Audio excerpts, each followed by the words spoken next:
It's precisely 1:15. This is the news on Sri Lanka Broadcasting Corporation.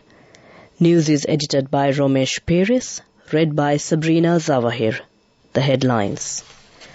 President Ranil Wickremesinghe draws attention to the contrasting approaches of the international community when it comes to addressing human rights concerns in Sri Lanka and Gaza. The Prime Minister says the government is committed to ensure and protect the rights of the Indian origin Tamil community. At least 5 sluice gates of Udawalawa Reservoir opened due to heavy rains. The State Minister of Higher Education says the government has earmarked 465 billion rupees for education in 2024. The Ceylon Chamber of Commerce says the proposed VAT increase will further strain consumers' purchasing power. Litrogas Lanka increases domestic LP gas prices and the maximum retail price is set for sugar. A 10-hour water cut today. And in world news, US and Arab leaders to meet over Gaza as Palestinian deaths mount. In sports news, Sports Minister urges the Executive Committee of SLBC and the Selection Committee to step down. Now the local news in detail. Addressing the gathering at the opening of the Coates Complex in Valimada on Friday, President Ranil Wickremesinghe has drawn attention to the contrasting approaches of the international community when it comes to addressing human rights concerns in Sri Lanka and Gaza. The head of state highlighted that both regions are facing significant human rights challenges, but the responses from the West appear to differ significantly. Referring to the Universal Declaration of Human Rights, President Wickremesinghe emphasized that every country must adhere to the crucial document. He pointed out when Hamas attacked Israel on the 7th of October, the Sri Lankan government swiftly condemned the act, reaffirming their support for the principle of Palestinian statehood while denouncing terrorism. This condemnation, he noted, allowed the Israel rights of retaliation within the framework of international laws and rules. However, the President expressed concerns that such principles did not seem to apply universally. The President further pointed out that West, including the USA, had passed resolutions against Sri Lanka for its human rights record.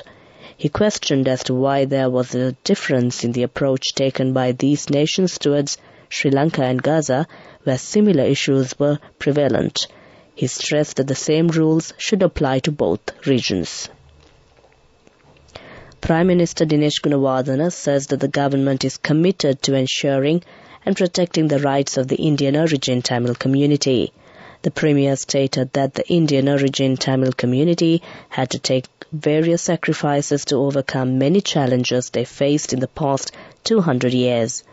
Prime Minister Gunawardena also emphasized that for the first time that a comprehensive program has been initiated to fully integrate this community into the Sri Lankan society.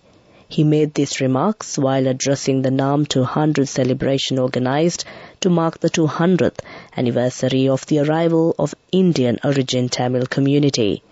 The event was held in Colombo under the patronage of President Ranil Wickremesinghe. Indian Finance Minister Nirmala Sitharaman also participated in this event and was welcomed by more than 5,000 Tamil people from the upcountry.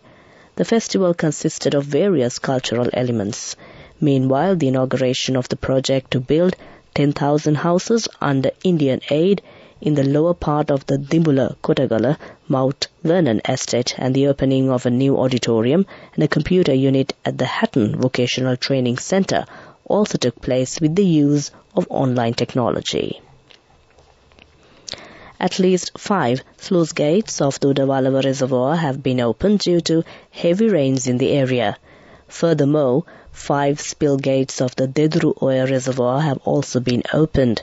The Department of Irrigation said people living in low-lying areas must remain vigilant as water levels of Walawa and Dedru Oya are rising rapidly.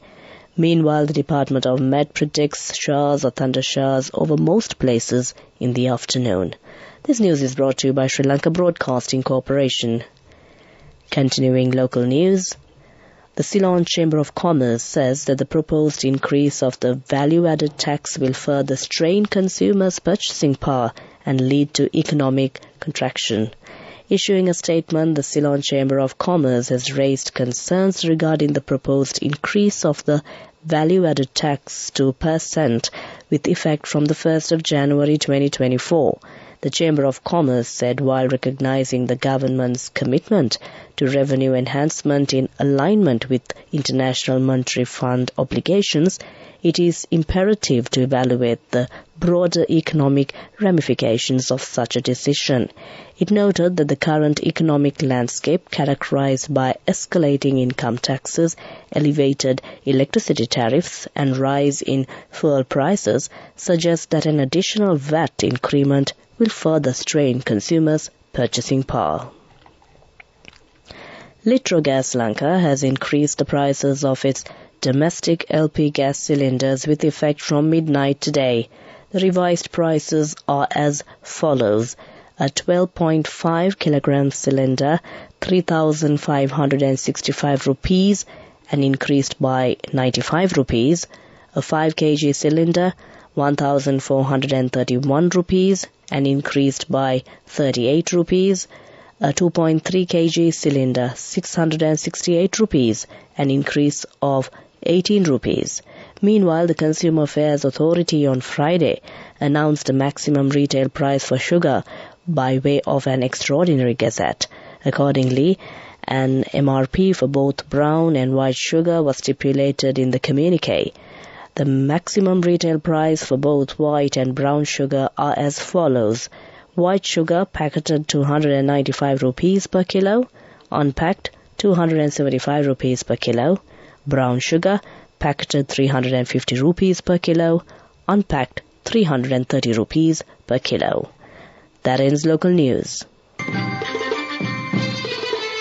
The main news story is brought to you by Sinhala Vedamahatmya.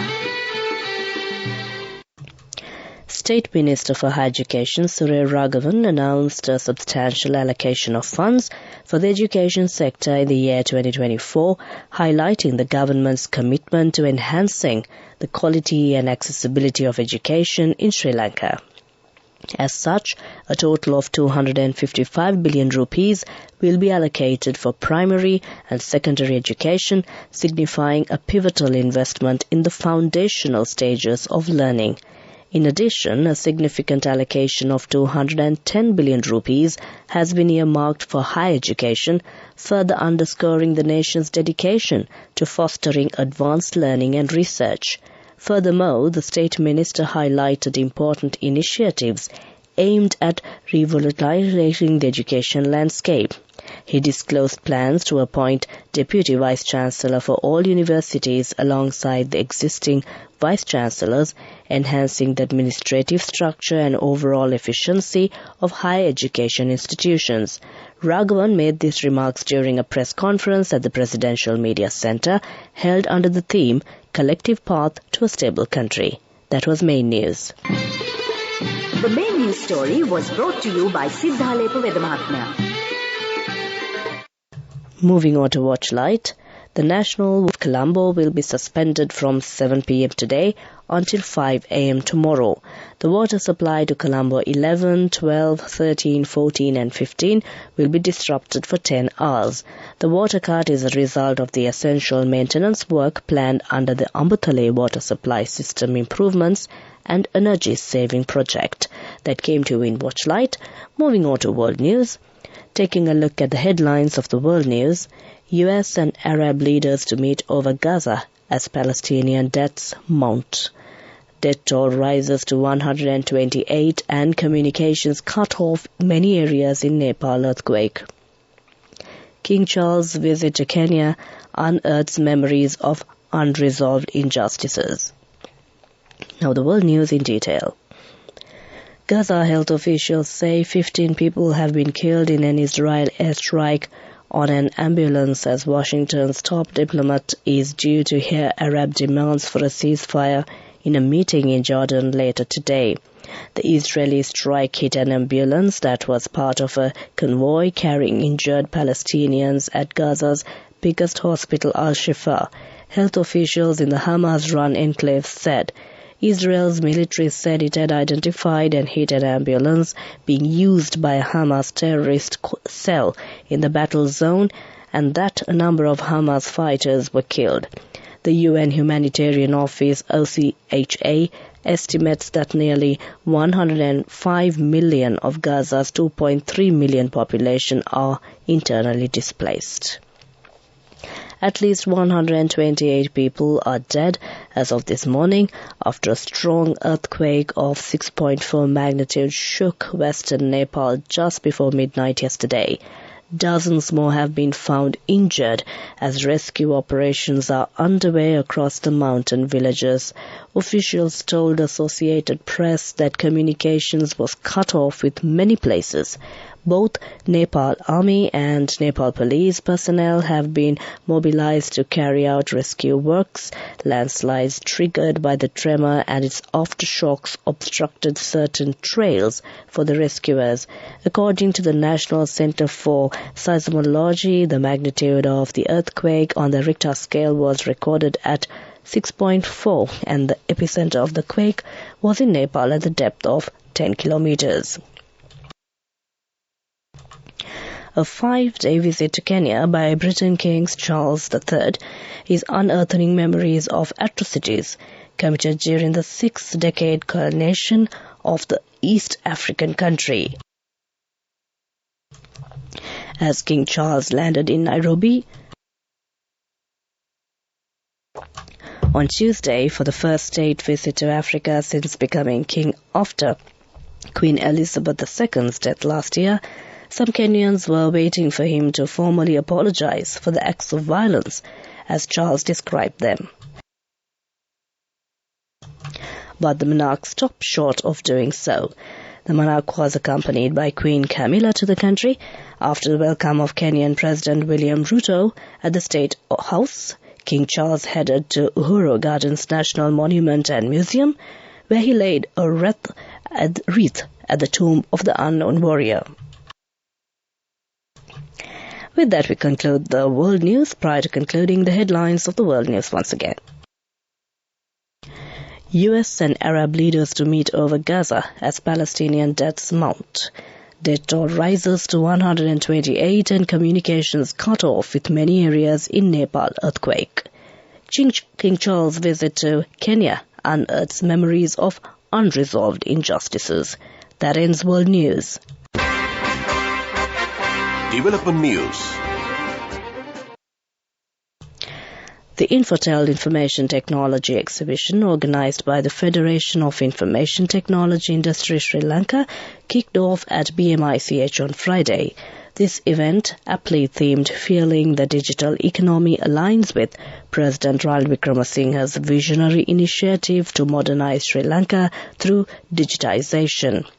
It is being conducted under the auspices of the State Ministry of Technology and will be held till the 5th of November. Acknowledging the shift to the digital economy with a necessity rather than a choice, President Ranil Wickremesinghe outlined 2 key areas of focus. Firstly, he highlighted the need for enhancing human resources, especially in the education sector. Secondly, the President stressed the importance of post-school training at both technical and graduate levels. The President also urged the industry to devise a strategy for market penetration, recognizing the importance of reaching a $16 billion market goal, and called upon industry associations to collaborate in formulating such a strategy. That came to you in Development News. Moving on with sports news. In sports news, Sports Minister Roshan Ranasinghe has urged the Executive Committee of Sri Lanka Cricket and the Selection Committee to step down from their positions before he initiates stringent actions against them in light of the Lions' crushing defeat to India in the ongoing ICC Men's Cricket World Cup. In a press release, the lawmakers said the Cricket Board's Executive Committee and the Selection Committee should bear the responsibility for the recent defeats the national team has faced. His remarks followed SLC President Shami Silva's letter to President Ranil Wickremesinghe about the challenging situation that the National Cricket Board is currently facing due to deliberate harassment from the Sports Ministry. Meanwhile, the Sri Lanka Cricket Secretary Mohan De Silva has submitted his resignation. He has tendered his resignation following Sri Lanka's defeat to India in the ongoing ICC Men's Cricket World Cup. That came to you in sports news. Go ekak thiyana youth eකට life එකේ change එකට නියමෙට set වෙන්න ඇස් වහගෙන දැකපු හීන හැබැයි කරන්න youth එකට නියමෙට set වෙන friendship එක මෙන්න. The all-new NSB Ithru Mithru account, NSB IAM, a plan for your dream. Business News, sponsored by National Savings Bank, the safest place for your money. Indian companies have shown interest in acquiring a stake in Sri Lankan Airlines, according to officials overseeing the divestment of the government-owned carrier. On Tuesday, the Sri Lankan government issued a request for qualification for privatization of its national carrier.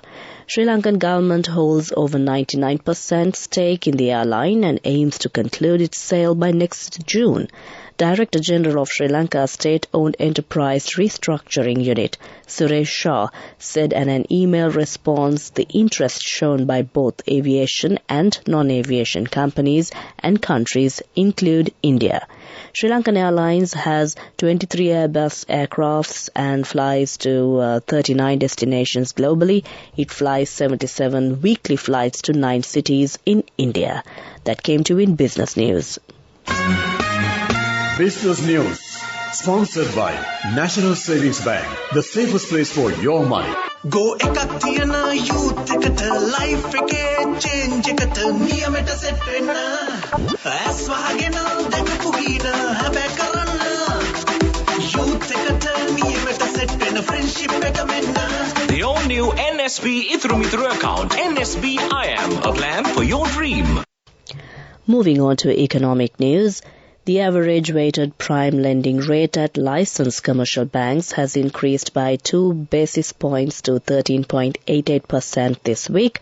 According to data from the Central Bank of Sri Lanka, the AWPR at commercial banks was 13.86% last week, while it was high as 26.56% a year ago. The considerable reduction comes after the Monetary Board reduced the policy interest rate during 2 consecutive months early this year and another reduction last month. Meanwhile, last month, the Monetary Board of the Central Bank of Sri Lanka decided to reduce the standing deposit facility rate and the standing lending facility rate at the central bank by 100 basis points to 10% and 11% respectively. That came to you in economic news. Weather report. Finally, we take a look at the weather report.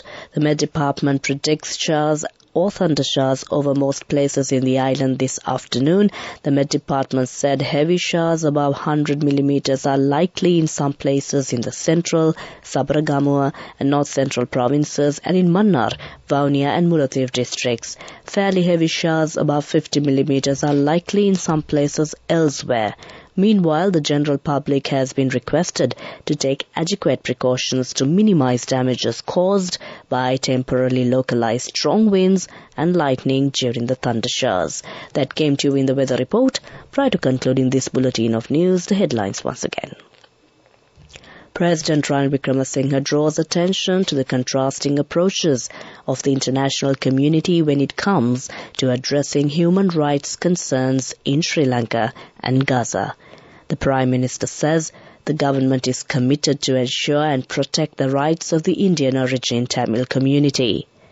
At least 5 sluice gates of Udawala Reservoir opened due to heavy rains. The State Minister of Higher Education says the government has earmarked 465 billion rupees for education in 2024. The Ceylon Chamber of Commerce says the proposed VAT increase will further strain consumers' purchasing power. Litrogas Lanka increases domestic LP gas prices and the maximum retail price is set for sugar. A 10-hour water cut today. With that, we conclude the news. Over to my friend and certainly yours, who's all geared up to keep you entertained with a wonderful collection of music. Over to you, Asanka.